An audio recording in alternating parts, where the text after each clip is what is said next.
Good morning. This is Dr. M. Bhuvaneshwari, Assistant Professor, Department of Civil Engineering, SRM Institute of Science and Technology. We are here to discuss about self-awareness today, which comes under behavioral psychology.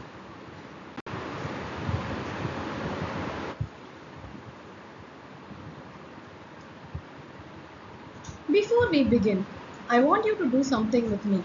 Close your eyes for just 10 seconds and think about this one question. Who are you really? Not your name, not your roll number, not what your parents or friends say, just who are you to yourself. Open your eyes. After 5 seconds, open your eyes. That feeling you just experienced, that moment of looking inward, is exactly what we are going to explore today.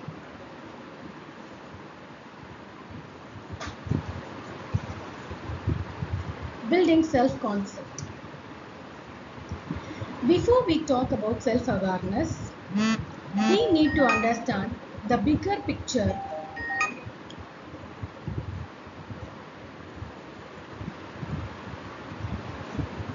Self-concept. Think of self-concept as the house you live in. Self-awareness, that's simply the light bulb that lets you see what's inside that house. To build a strong self-concept, we need several pillars working together. Self-awareness, knowing what's going on inside you. Self-acceptance, being okay with what you find.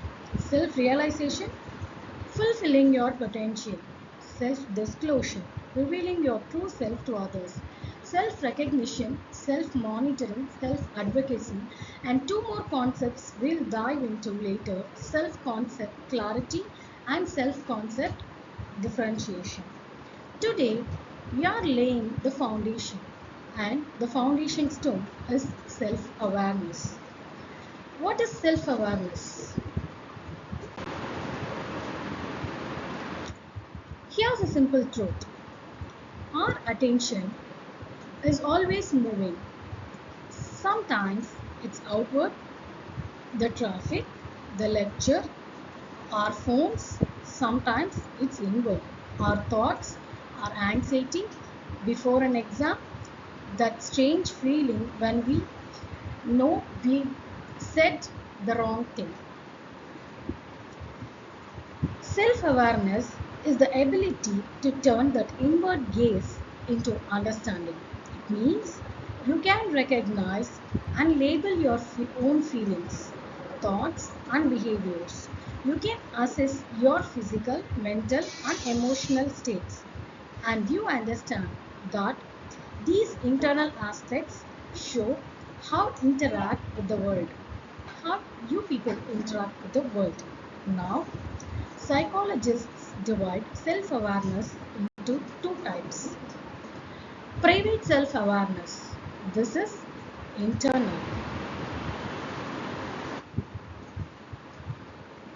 It's that quiet moment when you suddenly realize, I'm not happy in this situation, or this doesn't align with my values. No one tells you this, you just know. It's about seeing your own values, passions, strength, and weakness clearly. Public self-awareness. This is external. It's your ability to understand how others perceive you. People high in public self-awareness tend to conform to social norms because they are conscious of the impression they make. It's not fake, it's social intelligence. Both are necessary. Too much private awareness without public awareness.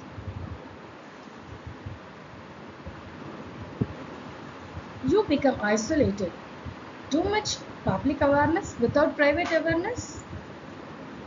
You become a people pleaser, constantly wearing masks.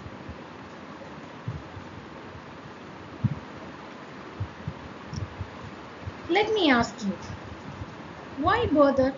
Why look inward when life is already so busy outward? Because the research is crystal clear. People with strong self-awareness skills make better decisions because they understand what they truly need, not what others expect. Experience decreased reactivity. They don't explode over small things because they know their triggers. How higher self-esteem, they recognize what they do well and what they struggle with without shame, align with their values. They live consequently. Their actions match their beliefs. Manage emotions better, reducing stress and anxiety because they know what suits them, communicate more effectively, and build better relationships because they understand how their behavior affects. They develop a growth mindset. They learn from mistakes instead of hiding them. And here's the crucial part, self awareness in the engine behind self monitoring and self advocacy. You cannot monitor what you don't know, and you cannot ask for what you haven't identified.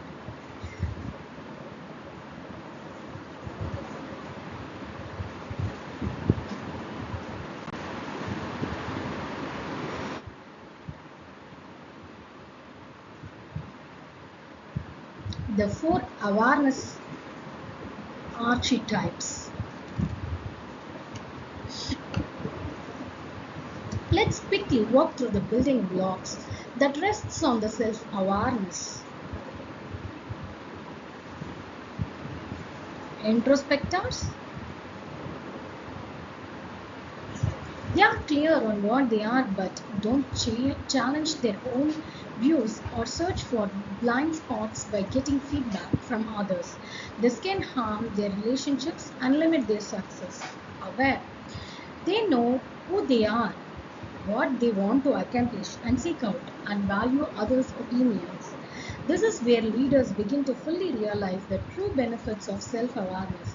Seekers, they don't yet know what they are, what they stand for, or how their teams see them.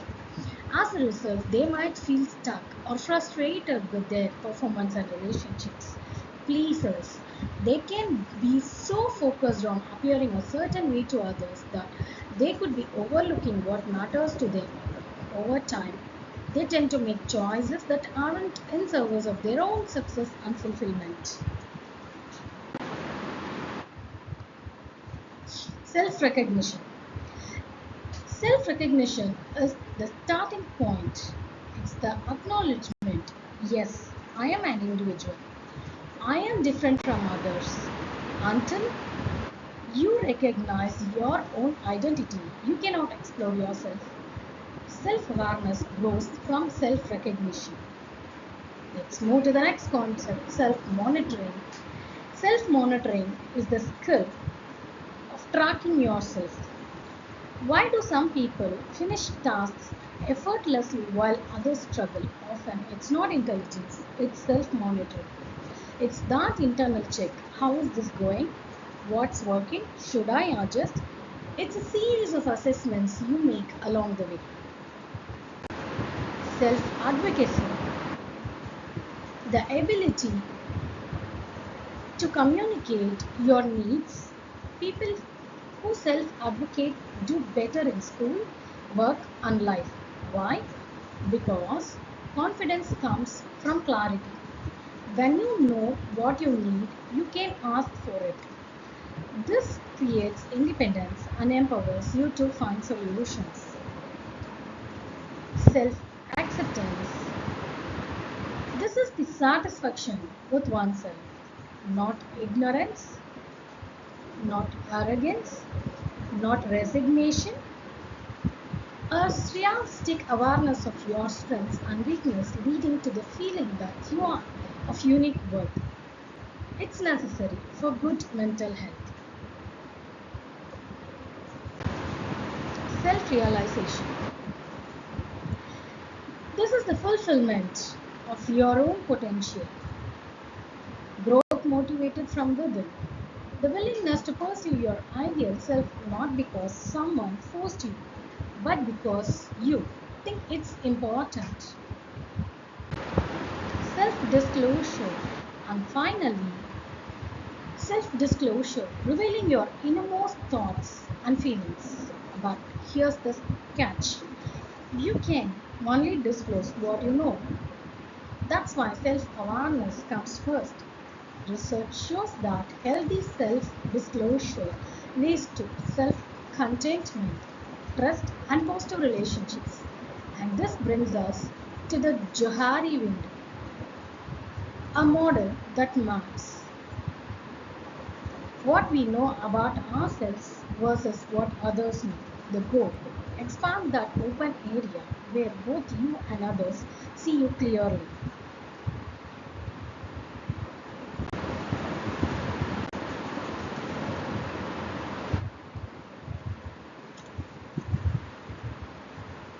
Self confidence.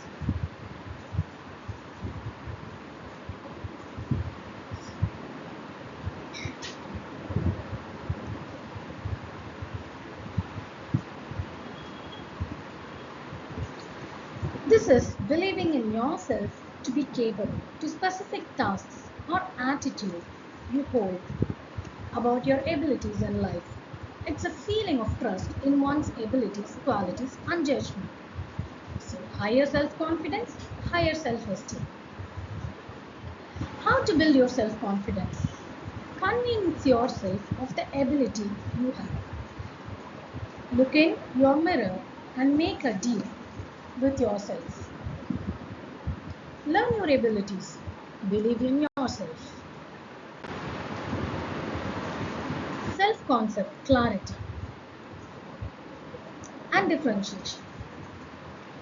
Two final concepts we move to. The first one is self concept clarity. How clear, confident, and consistent your self definition is. High clarity means you know who you are, even when life changes. Low clarity means you feel vague, uncertain, and that leads to low self esteem and neuroticism. What do you mean by self concept differentiation? How much your self changes across roles. As a student, as a friend, as a child at home. Some differentiation is healthy, it's adaptive. But if you wear a completely different mask for every role, you may lack a stable core. Too little differentiation. You might struggle to switch roles effectively. The goal is balance, a stable core with flexible expression. Techniques of self awareness. You're probably thinking, this sounds great, but how do I actually do it? Let me give you a toolkit. Written exercises. Morning pages, 3 pages every morning. No shortcuts. Journaling to track feelings. Feedback analysis. Write down why you made a decision. Review it months later. Create a life vision mission. Write a personal manifesto. Record your ABCs after negative events. Activating event belief consequence. Test your task. Test test what you can take. Know your personality type. Discover your Uranian destiny. What you grew up around. What strangers say about you. What you have done for 5 to 10 years. What you can talk about for hours. Use the freedom diagram where talent, fun, and demand overlap. Physical exercises. Body language. Awareness, grounding techniques, morning walks, zone square, tai chi, standing practices, conscious breathing, meditation, etc. Thought process exercises. The three whys. Name your feelings, observe your self-talk, question your assumptions, build the pause and plan habit instead of react and regret. With help from others. Ask for constructive feedback. Ask trusted friends. And when you're wrong, apologize. Closure is part of awareness.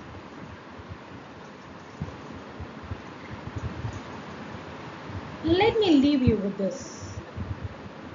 Self awareness is not a destination, it's a practice. You don't wake up one day and say, I'm fully self aware. You build it one reflection at a time, one honest conversation at a time, one quiet morning page at a time. So I'll ask you again, who are you really? And this time, I hope you have a few more words for the answer.